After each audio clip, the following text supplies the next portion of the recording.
Well, you can talk to Mr. Hockey about that. I think there's a great deal of convenience in that answer for Mr. Hockey. I think there's a great deal of convenience in that answer for Mr. Brough.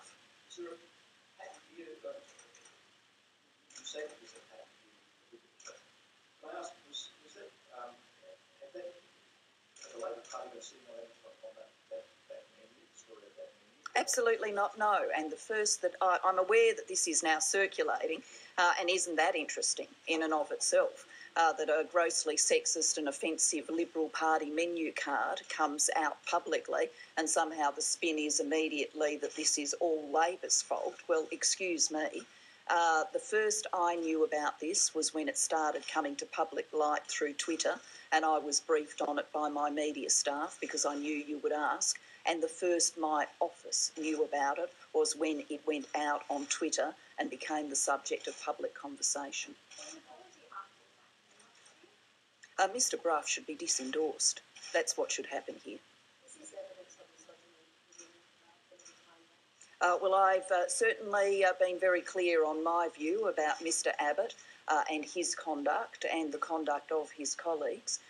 Here we are, yet again, Mr. Abbott saying that he condemns behaviour, but we see a pattern of behaviour. It doesn't go away. Standing next to signs that describe me offensively, Liberal Party functions that, mock the death of my father, and then we see this. A pattern of behaviour, just time after time after time.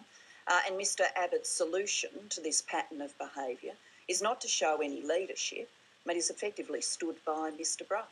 I mean, Mr. Brough is retaining his endorsement. Presumably, if Mr. Abbott becomes Prime Minister, Mr. Brough will be a senior minister in the Abbott government. I mean, is Mr. Abbott ruling out giving him the portfolio of the status of women?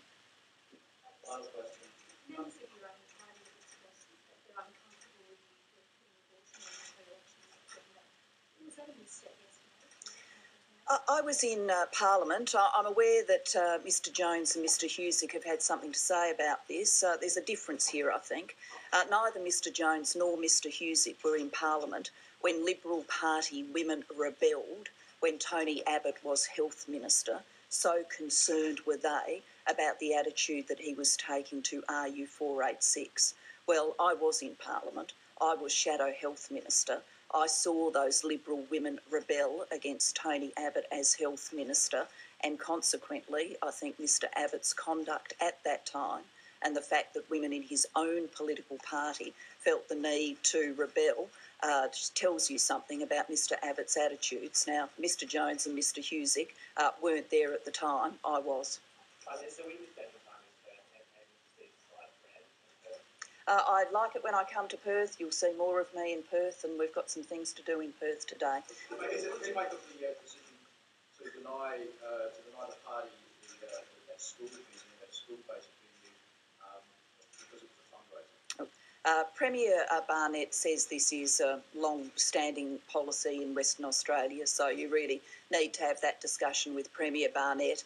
I'd have to say what I'm more concerned about is Premier Newman excluding the Federal Minister for Education, Mr. Garrett, from visiting schools in Queensland.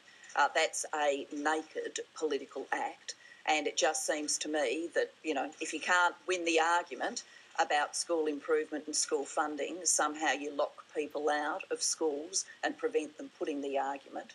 Well, as a nation, I think we're a lot better than that, and that conduct is truly objectionable by Premier Newman. Thank you very much. And that was the Prime Minister, Julia Gillard, speaking live in Perth. So much